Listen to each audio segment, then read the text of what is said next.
Shalom, shalom, shalom, shalom, shalom, shalom, shalom, dans le nom précieux, dans le nom puissant, dans le nom glorieux de Jésus-Christ de Nazareth, celui qui est, qui vit éternellement. Bien-aimés, nous allons entamer le vif du sujet de cette émission. Allons en eau profonde. Comme je t'avais dit, aujourd'hui nous allons traiter le secret pour fréquenter une église ou le ministère d'un homme de Dieu. Et je t'ai donné le passage que tu dois lire. Ça se trouve dans Ézéchiel chapitre 8. Bien aimé, c'est un des passages très puissants pour que Dieu te fasse des révélations. C'est vrai. J'ai dit le secret pour fréquenter une église ou le ministère d'un homme de Dieu. Mais ce passage, tu peux lire ce passage pour que Dieu te montre même la vie des gens de ton entourage, la vie des gens de ta famille. Mais nous savons que l'église, quand je parle de l'église, je parle du corps du Christ et puis je parle de l'église bâtiment. Bien aimé, ce que tu dois savoir d'emblée, c'est que Dieu révèle toujours à ses enfants ce qui est caché. Bien aimé. Mais ce que tu dois savoir, déjà quand tu prends Deutéronome 29, le verset 29 nous dit, les choses cachées sont à l'Éternel notre Dieu. Les choses révélées sont en nous. Les choses révélées sont en nous et à nos enfants à perpétuité. Les choses révélées sont en nous et à nos enfants à perpétuité, afin que nous mettons en pratique toutes les paroles de la loi. Bien-aimé, ton Dieu est un Dieu de révélation. Ton Dieu est un Dieu de révélation. Dieu ne te cache rien. Laisse-moi te dire que Dieu ne te cache rien. Mais comme on ne l'invoque pas, comme on ne l'interroge pas, c'est à cause de ça. Dieu pouvait nous dire dans le livre de Jérémie, chapitre 33, le verset 3, que je sais que tu aimes réciter ça. Oui, tu le sais bien. Tu aimes réciter ce verset. Jérémie 33, le verset 3, dit quoi? Invoque-moi et je te répondrai. Bien-aimé, si tu invoques Dieu, Dieu te répond toujours. Est-ce que tu l'invoques? Il dit, invoque-moi et je te répondrai. Je t'annoncerai des grandes choses. Des choses quoi? Des choses cachées que tu ne connais pas. Comme tu ne connais pas, on dit des choses cachées sont à Dieu. Mais c'est Dieu qui nous les révèle pour que nous puissions faire attention, pour que nous puissions prendre des dispositions. Bien aimé, rien n'est caché aux yeux de Dieu. Rien n'est caché aux yeux de Dieu. Et dans le livre de Luc, Luc chapitre 8, le verset 17 dit quoi? Car il n'est rien de caché qui ne doit être découvert. Rien de caché qui ne doit être découvert. Rien de secret qui ne doit être connu et mis au jour. Bien-aimé, est-ce que tu prends le temps d'invoquer Dieu pour te révéler les choses? Maintenant, nous allons prendre nos tests. Nous allons prendre nos tests et Dieu va te parler. Nous allons prendre nos tests et Dieu va te parler. Amen, amen. Bien-aimé, Ézéchiel chapitre 8, Ézéchiel chapitre 8, le verset, à partir du verset 1.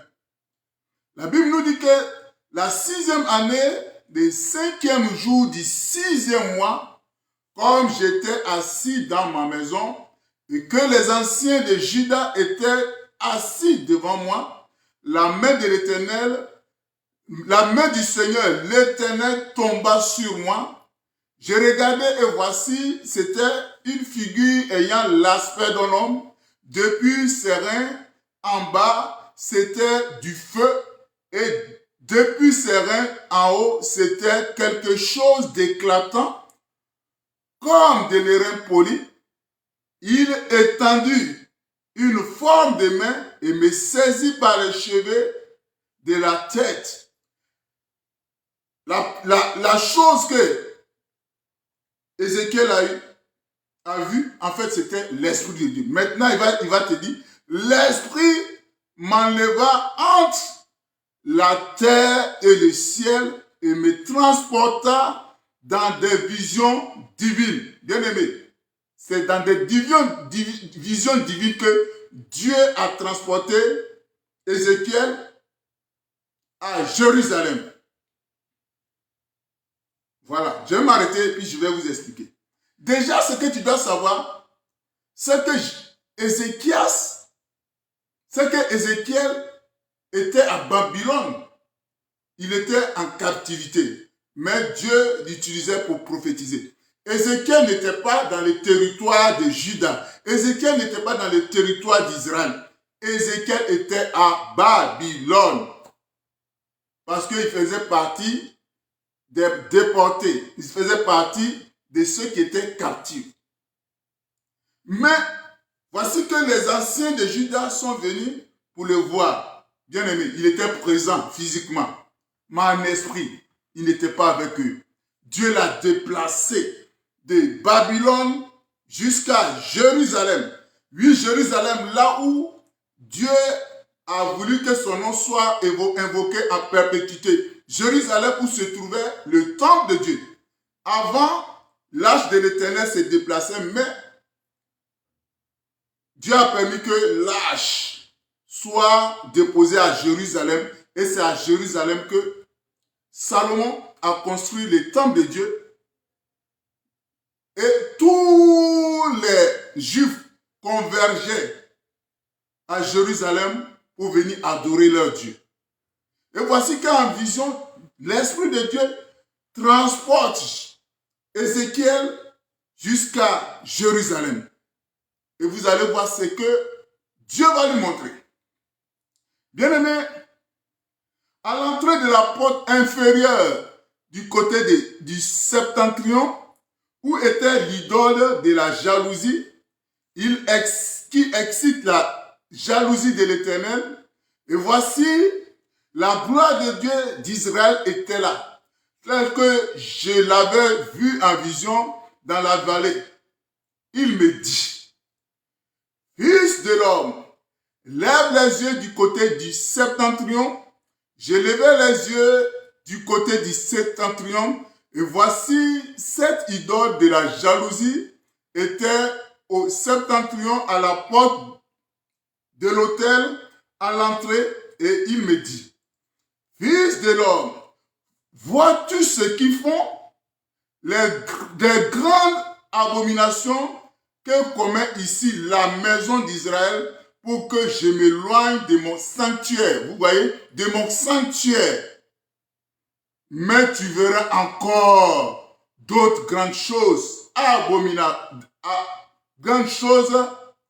abominations. Alors, il me conduisit à l'entrée du parvis. Je regardais et voici, il y avait un trou dans le mur.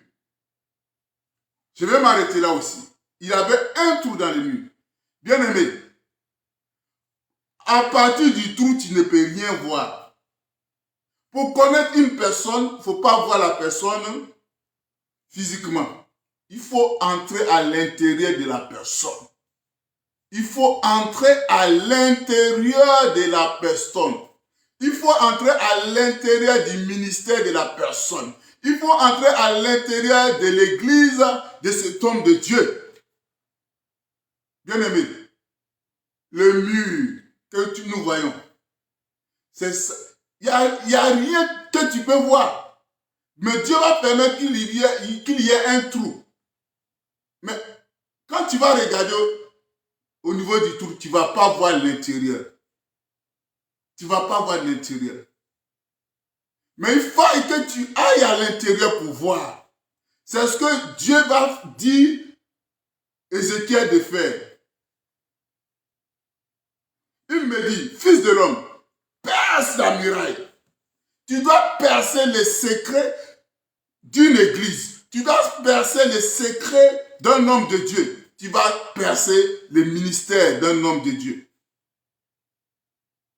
Pour pouvoir fréquenter cet homme de Dieu, pour pouvoir fréquenter cette église. Bien aimé, j'ai percé. Et voici, il y avait une porte.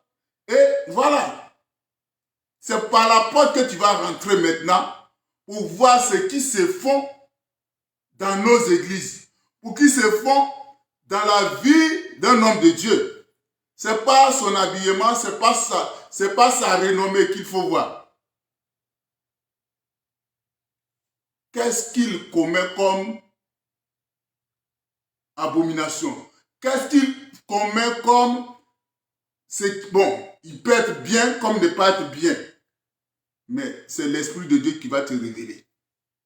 Il peut être de Dieu comme ne pas être de Dieu. C'est l'Esprit de Dieu qui va te révéler. Amen, amen. Bien aimé.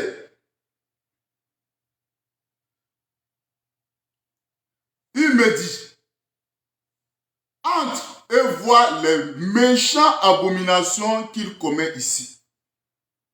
J'entrais et j'ai regardé et voici, il y avait toutes sortes de figures de reptiles et de bêtes abominables et toutes les idoles de la maison d'Israël peints sur la muraille tout autour.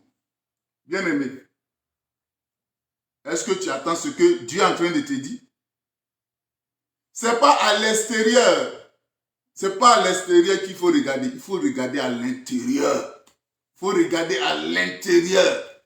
Qu'est-ce qui produit l'intérieur d'une église? Qu'est-ce qui produit l'intérieur d'un homme de Dieu? L'intérieur d'un ministère. C'est ce qui est important, bien aimé.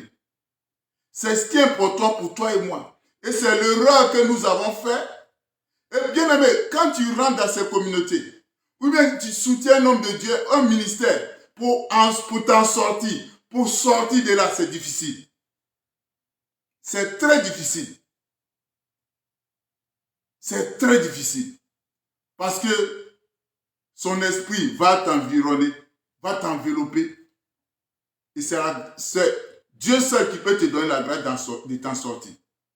Bien aimé, 70 hommes des anciens d'Israël, des anciens de la maison d'Israël, au milieu desquels était Jazania, fils de Shaphan. Ah, tu as entendu ce nom? Jazania, fils de Shaphan. Qui était cet homme? Bien aimé, qui était cet homme?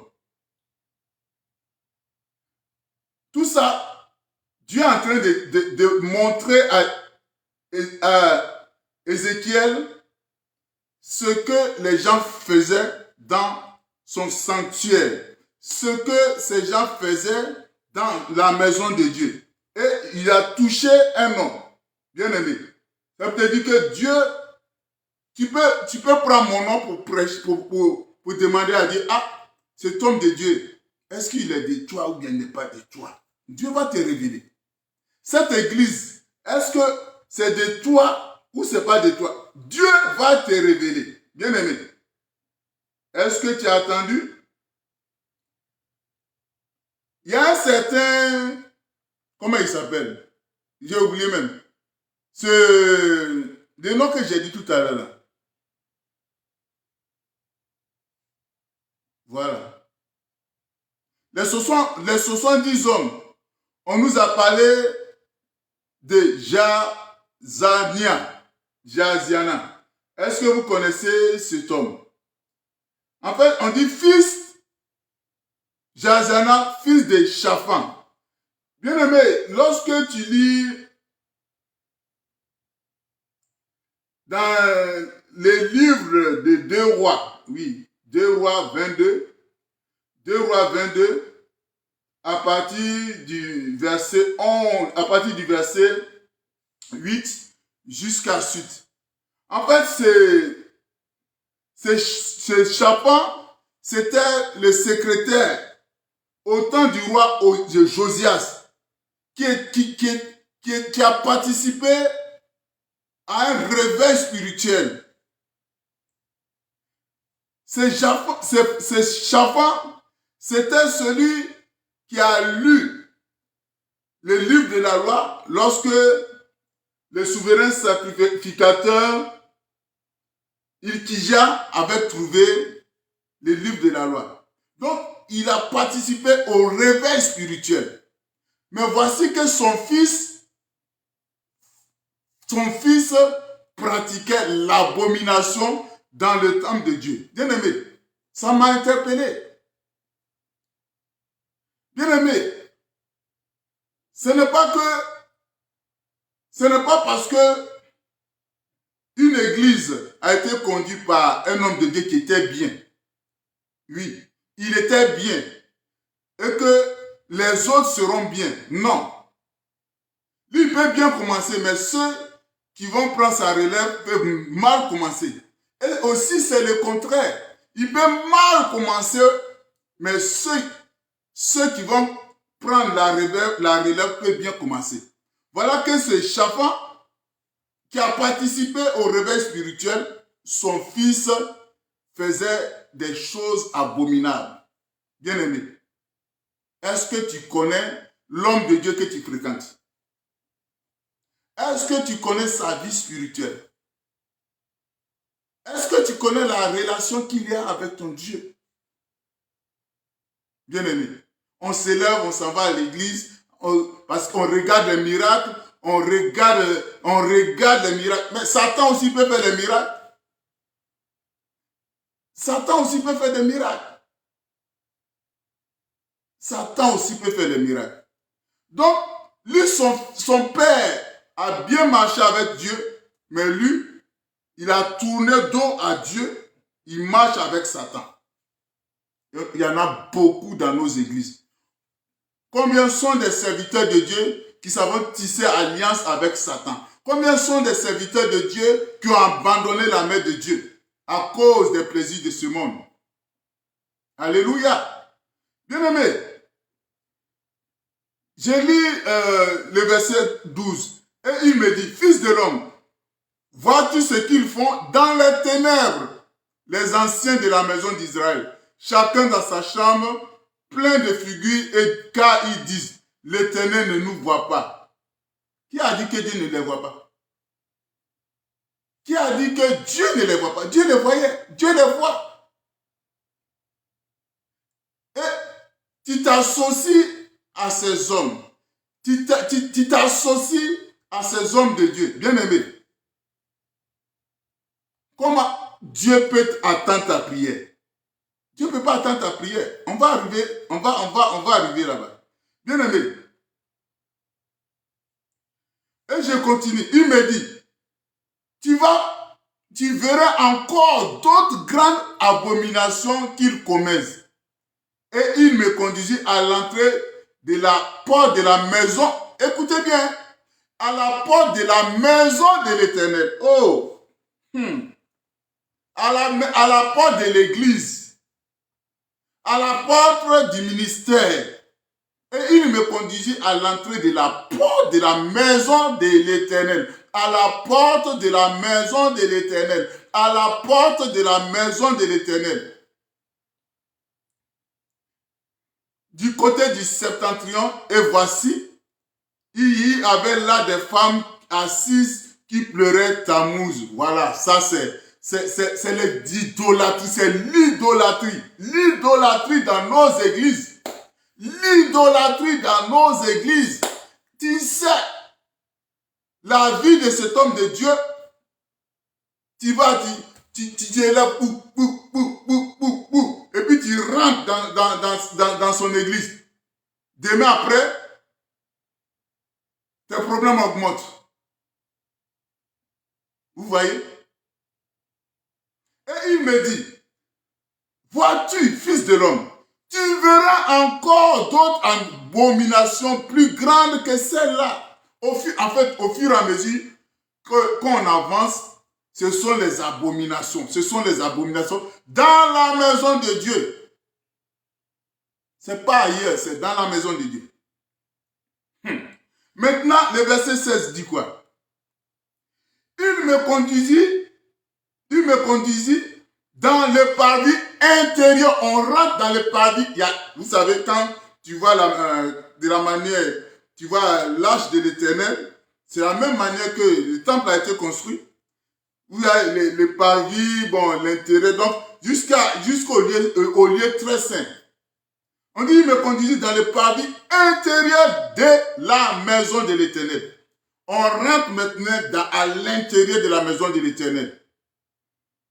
Et voici, à l'entrée du temple de l'Éternel, entre le portique et l'autel, là où l'autel, où on va là où les pépites, on reste pour donner la parole. La Bible nous dit, il y avait environ 25 hommes tournant le dos. Oh, ils sont dans le temple de Dieu, hein, mais ils ont tourné dos à Dieu. Combien sont des serviteurs de Dieu qui ont tourné dos à Dieu? Combien? Les serviteurs de Dieu, je vous dis, hein, tournant le dos au temple de l'Éternel et le visage vers l'Orient. Et ils se prosternaient à l'Orient devant le soleil. Voilà. Ils adoraient les astres. Ils adoraient le soleil. Ils adoraient la lune. Ils adoraient les étoiles. Mais ce sont des serviteurs de Dieu. Tout ça, ce n'est pas ailleurs. Hein? C'est dans la maison de Dieu. Dans ton église que tu fréquentes. C'est ça. Voici les choses qui se passent là-bas. Est-ce que tu as pris le temps d'interroger Dieu pour fréquenter cette église? Tu as pris le temps d'interroger Dieu pour fréquenter le ministère de cet homme de Dieu? Comme je t'ai dit, le Dieu qu'on adore est un Dieu de révélation. Ne nous précipitons pas à aller dans les églises. Ne nous précipitons pas à aller dans les veillées, dans des programmes. Bien aimé, moi qui te parle, prends le temps d'interroger Dieu pour connaître ma vie spirituelle, pour voir ma relation avec Dieu. Si Dieu te convainc, dis, lui là, il est de moi, il est vrai, que tu dois écouter, que tu dois suivre, fais-le. Si Dieu ne te convainc pas, il ne faut pas le faire. Ce n'est pas parce que c'est moi que forcément tu vas me suivre. Non. C'est ce qu'on a fait, puis on s'est perdu. Interroge Dieu me concernant. Je te l'ai dit aujourd'hui. Interroge Dieu me concernant. Vous qui m'écoutez, interrogez Dieu. Dieu va vous parler. Je vous invite et je vous conseille d'interroger Dieu sur la vie de vos bergers, d'interroger Dieu sur la vie de l'église, le fonctionnement. Comment est-ce que l'église est conduite par l'Esprit de Dieu, ou c'est conduit par l'Esprit de l'homme, ou c'est conduit par l'Esprit de Satan? Dieu va vous parler. C'est pourquoi il pouvait dire dans Jérémie 33, au verset 3, « Invoque-moi et je te répondrai. Je t'annoncerai des grandes choses, des choses cachées, des choses que tu ne connais pas. Dieu va te révéler. » Bien aimé, on s'est dit, on est serviteur de Dieu, on savait tisser des alliances avec d'autres esprits pour venir souiller le temple de Dieu, pour venir souiller le corps du Christ. Alléluia. Je lis, je continue, le verset 17. Il me dit, vois-tu, fils de l'homme, est-ce trop peu pour que la maison de Juda, est-ce trop peu pour la maison de Juda de commettre ces abominations qu'ils commettent ici? Faut-il encore qu'ils remplissent le pays de violence et qu'ils ne cessent de m'irriter? Voici, il approche le rameau à leur nez. Et c'est le verset 18 le verset 18. Écoute-moi bien. Comme ils font ça, vous voyez que nos églises sont des églises, des temples où l'ennemi, Satan et ses collabos règnent en maître. Mais comment Dieu peut bénir ceux qui fréquentent cette communauté? Voici la conclusion de tout ce que Dieu a dit dans Ézéchiel 8. Le verset 18 nous dit, moi aussi, Dieu a dit, lui aussi, j'agirai avec fureur. Mon œil sera sans pitié et je n'aurai point de miséricorde. Quand ils crieront à haute voix à mes oreilles, je ne les écouterai pas. Est-ce que tu as entendu? Tes églises, ces gens d'église que tu fréquentes, quand tu pries, Dieu ne t'écoute pas. Je te dis, c'est la parole de Dieu. Hein? Dieu ne t'écoute pas. Dieu ne t'écoute pas. J'ai dit, Dieu ne t'écoute pas. Quand tu pries, Dieu ne t'écoute pas. Bien aimé, tu as entendu? Parce que c'est pas Dieu, c'est pas le nom de Dieu qui est invoqué là-bas. Ça veut dire, il prend le nom de Dieu comme couverture. Mais ce n'est pas l'Esprit de Dieu qui travaille là-bas. Alléluia. Donc, Dieu ne les écoute pas. Dieu ne va pas t'écouter. Parce que tu fréquentes ces gens d'église. Bien aimé. C'est ça. C'est ce qui est la vérité. Bien aimé. Est-ce que tu prends le temps d'invoquer Dieu avant de t'engager, avant de fréquenter une église? Bien aimé, si tu n'as pas fait,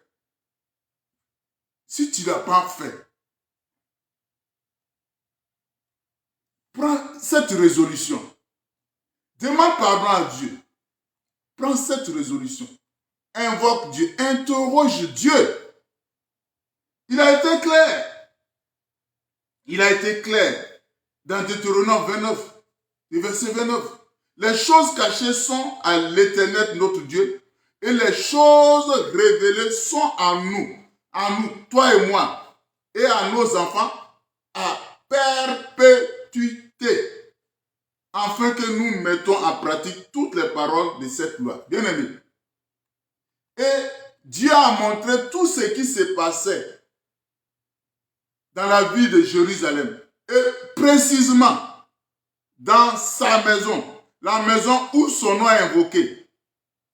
Ézéchiel, je vous dis, Ézéchiel n'était pas en Israël. Il n'était pas à Jérusalem. Il n'était pas dans la maison de l'Éternel. Il était à Babylone. À Babylone. À Babylone. Là où était sa maison. Là où était sa maison. Mais Dieu lui a révélé ce qui se faisait dans les secrets, dans sa maison. Bien-aimé, ne doute pas de ton Dieu. Ne doute pas de ton Dieu. Dieu, il révèle toujours. Rien n'est caché à ses yeux. Rien, absolument rien. Et ton Dieu est capable de te révéler les choses. Comme il a fait autant de Daniel. Lorsque tu prends Daniel 2, où la Bible nous dit que Nebuchadnezzar avait eu un songe. Il avait eu un songe et, bon, d'après lui, voilà, c'est ce que la parole de Dieu nous rappelle. Il a oublié le songe. Lui, il avait le songe, il a oublié le songe. Ça arrive. Ça arrive parce que quand tu fais un songe, l'ennemi permet que tu oublies. Pour ne pas prier par rapport à son songe. Et il y a des gens qui font des songes et puis ils oublient. Non, Nebuchadnezzar avait fait un songe et il a oublié. Il a appelé les magiciens de l'époque, à son temps, les satrapes, il a appelé même les gens pour lui, non seulement rappeler son songe et lui donner l'explication. Tout le monde est venu. Ils ont échoué. Et Daniel aussi était parmi les sages. Donc, as fait son son. Tu as fait ton son. Pourquoi tu veux tuer les gens? Mais c'est Satan, il est très stratège. C'est pour avoir la vie de Daniel et puis ses compagnons. Les Shadrach, les Abed-Nego. Mais Daniel a demandé au roi une faveur. Une faveur. Et Daniel a sollicité l'aide de ses amis et Daniel a prié. Je vais vous lire ça à partir du verset 14 de Daniel 2. Alors Daniel s'adressa d'une manière prudente et sensée à Arioch, chef des gardes du roi, qui était sorti pour mettre à mort les sages de Babylone. Daniel aussi était parmi les sages. Si ils étaient prêts à le tuer. Et Daniel se rendit vers le roi et le pria de lui accorder du temps. C'est pourquoi, bien aimé, il faut prendre le temps de prier. Il faut prendre le temps de prier pour que Dieu te révèle l'église que tu vas fréquenter, l'église que tu veux fréquenter, l'homme de Dieu que tu veux fréquenter. Donc Daniel a demandé qu'on lui accorde du temps pour donner au roi l'explication. Ok. Ensuite, Daniel alla dans sa maison, vous avez compris, et il instruisit de cette affaire Anania, Michaël et Azaria, ses compagnons. Les engagea à implorer la faveur du Dieu des cieux afin qu'on ne fasse pas périr Daniel et ses compagnons avec le reste des sages de Babylone. Alors, verset 19, le secret fut révélé à Daniel dans une vision pendant la nuit et Daniel bénit le Dieu des cieux. Daniel prit la parole et dit, béni soit le Dieu, le nom de mon Dieu, d'éternité en éternité, à lui appartient la sagesse et la force. C'est lui qui change les temps et les circonstances, qui renverse et établit les rois, qui donne la sagesse aux sages et la science à ceux qui ont l'intelligence. Maintenant, le verset 22, il dit quoi? Il révèle ce qui est profond et caché. Alléluia. C'est Dieu qui révèle ce qui est profond et caché. Il connaît ce qui est dans les ténèbres. C'est Dieu qui connaît ce qui est dans les ténèbres. Donc c'est Dieu qui va te révéler ce qui est caché, ce qui est ténébreux dans nos assemblées, dans la vie d'un homme de Dieu. Et la lumière demeure toujours à lui. Dieu va toujours mettre en nu ses pratiques. Bien-aimé, bien-aimé, ton Dieu que tu adores, c'est le Dieu qui révèle. Je t'en supplie. Je t'en supplie. C'est un conseil que je te donne. Si tu veux, tu peux prendre. Si tu veux, tu laisses. Au moins, moi, je t'aurais informé. Vous voyez, on est obligé, nous sommes dans l'obligation de vous dire la vérité. De vous dire la vérité. Et le Seigneur même a dit, si vous voyez le danger que vous n'avertissez pas et que la personne meurt, mais Dieu va nous demander son âme. Bien aimé, nous, on ne fait que vous dire la vérité. Même si tu es dans une église, même si tu suis un homme de Dieu, à partir d'aujourd'hui, vu ce que tu as entendu dans Ézéchiel 8, c'est dans la maison de Dieu que les gens tournent dos à Dieu pour adorer d'autres divinités. Et tu fréquentes ces églises. On t'impose les mains en te transmettant des centaines de démons. Alors que peut-être tu avais un ou bien deux démons qui te fatiguaient. Tu dis oui, je vais aller, on va prier pour moi. On va te communiquer encore des légions de démons. Tu as une petite mal de tête, tu t'en vas en prier pour toi. AVC rentre dedans. Bien aimé, est-ce que tu m'as compris? Est-ce que tu as entendu ce que le Seigneur t'a dit? invoque Dieu. Prie. Prends le temps qu'il faut. Dieu va te révéler des secrets cachés des églises. Dieu va te révéler des secrets cachés dans la vie d'un ministre de Dieu. Avant de t'engager, bien-aimé, fléchis genoux. Prends le temps. Prends le temps. Ça peut durer 1 mois. Ça peut durer 2 mois. Ça peut même durer 1 an. Avant de t'engager dans les ministères d'un homme de Dieu. Avant de t'engager, de fréquenter une église. Parce que quand on rentre pour en sortir, j'ai dit, c'est difficile. C'est très difficile. Bien-aimé, ton Dieu est un Dieu de révélation. Rien n'est caché. Rien, absolument rien n'est caché à ses yeux. Et tu as cet esprit de Dieu en toi.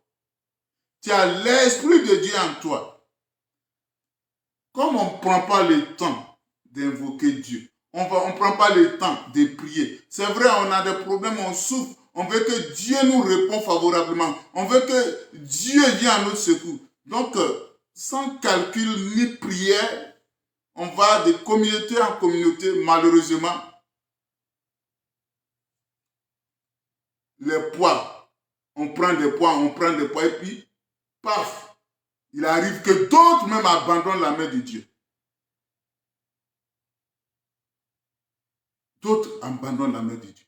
Bien-aimés, la Bible nous dit que Dieu nous parle d'une manière, tantôt d'une autre. Aujourd'hui, Dieu t'a parlé au travers de sa parole dans Ézéchiel 8. Avec les explications que je t'ai données. Toi-même, relis cette parole. Comme j'ai dit, c'est une des portions des Écritures. Moi, je l'ai expérimenté et ça marche. Dans ma famille, Dieu m'a montré qui est qui. J'ai prié avec ce texte. Dieu m'a montré détail par détail chaque membre de ma famille. Dieu m'a montré détail par détail. Et j'en suis fier. Je sais comment je marche maintenant. J'ai dit, je sais comment je marche maintenant. Dieu m'a montré. Non pas pour les haïs, mais je sais comment je marche. En tel enseigne que, oui, même dans un songe, le Seigneur m'a dit, mais le Seigneur m'a fait voir des personnes, des membres de ma famille, qui étaient en train de dire, ah, les gars là ont fait tout pour qu'ils s'énervent. Mais ils ne s'énervent pas. C'est physiquement, ils font pour que je m'énerve. Mais je ne m'énerve pas. Parce qu'ils savent que la colère est une des grandes portes, une des portes que l'ennemi utilise pour nous avoir. Mais comme Dieu m'a révélé, Dieu me les a révélés, me les a fait voir leur visage et puis les intentions. Je prends mes précautions. Bien-aimé, Dieu il est fidèle. Et il répond toujours à nos prières. C'est pourquoi c'est lui-même qui a dit à Jérémie, en disant à Jérémie, c'est à toi aussi, il a dit, invoque-moi et je te répondrai. Je te montrerai des choses que tu ne connaissais pas, des choses cachées. Des choses cachées. Dieu va te les révéler. Les choses cachées dans nos églises, dans l'église que tu fréquentes, Dieu va te les révéler. Les choses cachées du ministre de Dieu, Dieu va te révéler. Que sa grâce demeure en toi au nom de Jésus-Christ de Nazareth. Amen.